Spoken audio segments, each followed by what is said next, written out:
Sanhok's our first real map that Madison developed on its own almost 3 years ago. There's a lot riding on it. We all worked really hard and loved the hell out of the map. And so to come back and make it as awesome as we know it could be, that was an opportunity we couldn't pass up.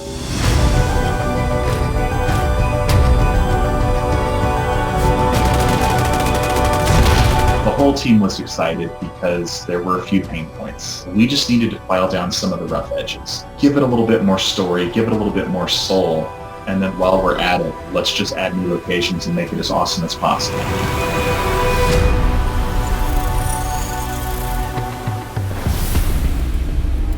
When Madison took on the challenge to remaster Sanhok, we wanted to see this world 20, 30 years into the future. Totally overgrown, nature's reclaiming it. What was once an amazing, fun summer getaway is now this dangerous, mysterious location. It's Paradise Lost.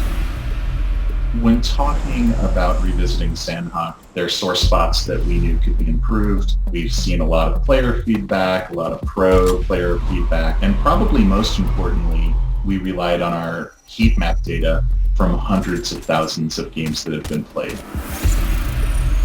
Playing with my friends on the original Sanhok, we always hated crossing the rivers, and the data showed that players died a lot in rivers while they were trying to cross. Crossing a river is quite a bit easier now. We added a lot more bridges. Pulling the rivers in, bringing the forests up to the edge of the rivers made it more of a defensible position or a place you can move through quickly.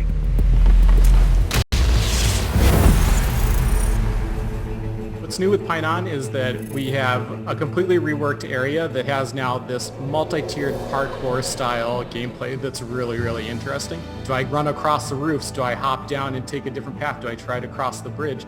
Do I try to hide in the water there? In previous Painan, you were sort of forced to cross on 4 completely uncovered bridges. Now you can use the roofs, you can use the river, you have so many more options. Ruins, I felt like the design of that area was a bit confusing. It tended to be chaos in the beginning and you would lose a teammate or two. So we said to ourselves, what can we really do to help elevate this look, but then also have a really interesting design? We checked out a lot of real-life reference. Angkor Wat is one that people might be familiar with. We wanted to give the ruins just a visual weight that I think we were unable to capture in our first go-round. Now the ruins have been reworked to be large, monolithic, maze-like. What's great about ruins is it's very symmetrical. 4 major areas supports 4 squads. They're all starting from the same point. Truly the best squad will win fights in ruins. Central Boot Camp is going to be huge. You've got 2 loot trucks spawning there. It's totally being redesigned, so players are going to want to learn its secrets. As you work your way underground, you get to learn a little bit about the behind the scenes of the Battlegrounds games. How are these games run? Who are the people that hold these games? And there's a ton of high-level gear. I imagine that's going to get a lot of play, a lot of TDM, a lot of high-intensity action. Before Quarry was like a bowl, and if you were in the bowl, you were dead. So we provided lots more traversability in terms of ways to get in and out with rope bridges and ways to ramp up and down the different tiers of Quarry. So now there's not just the bottom and the top tier, there's a middle tier and then a tier above that as well. Mountain was problematic because it was a king of the hill situation. We removed a lot of the sheer cliff faces. We made it a lot easier to traverse up the mountain. You can see there's these zigzagging roads, and you'll also notice that the loot truck will go up there. And then we also made the top of the mountain, the dojo, not as defensible as it used to be.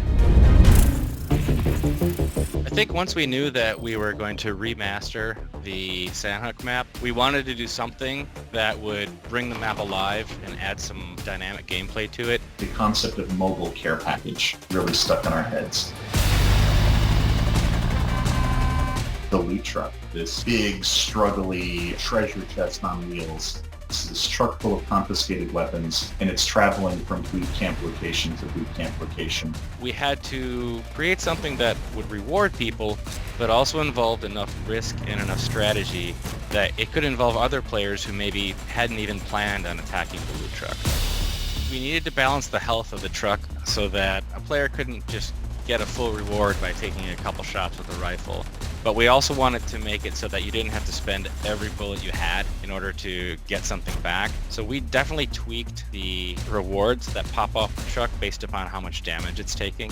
In internal playtests, originally people were totally fine just shooting an item off the loot truck and then grabbing it. But then as we saw that players were getting more and more familiar with it, greed set in where they said to themselves, oh, well, I can shoot one box off of it. Maybe I can shoot 2 or 3. Now maybe I can shoot more. Maybe now I can actually just follow this thing and destroy it.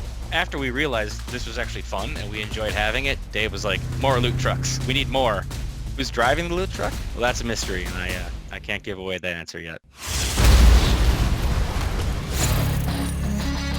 Docks, while really interesting to fight in, wasn't really seeing a lot of traffic in terms of people wanting to land there. We just took it as an opportunity to try and do something new, try and give our players something different. We wanted to change the feeling of the island from just a random military island to maybe what used to be a vacation destination. It's got it all. Poolside cabanas, old dirty hotels, and a beautiful boardwalk for players to contest. We also have the nightclub area, which kind of serves as like a huge treasure chest building if you can hold it for your team. And so it's difficult to get into it, but it's easy to defend once you're inside. If you go into the bar in the getaway, you got a really cool like vaporwave kind of 80s feel. If you look there, you might see a reference to someone called Lucky Dan. In order to tell the story we wanted to tell about the logistics of this Battlegrounds island, it made a lot of sense to introduce an airfield. How do supplies arrive? How do participants arrive? And with the airfield, it's kind of a no-brainer to introduce the motoglider. The motoglider really works in harmony with the loot truck, and seeing players kind of attack it from above, throwing grenades out of the motoglider is very fun. Season 8 absolutely has more surprises in store. 8.2 is going to deliver the decoy grenade. We have an amazing machine gun coming. And for 8.3, we have a very situational surprise that could really help you make a play at the end of the game. I definitely hope that players get that feeling that this is still the Sanhok we know and love, but when they get into it, they feel like it's more of a level playing field. We really put our heart and souls into making this map as cool as possible. We want players to return to Sanhok, and we want them to fall in love again.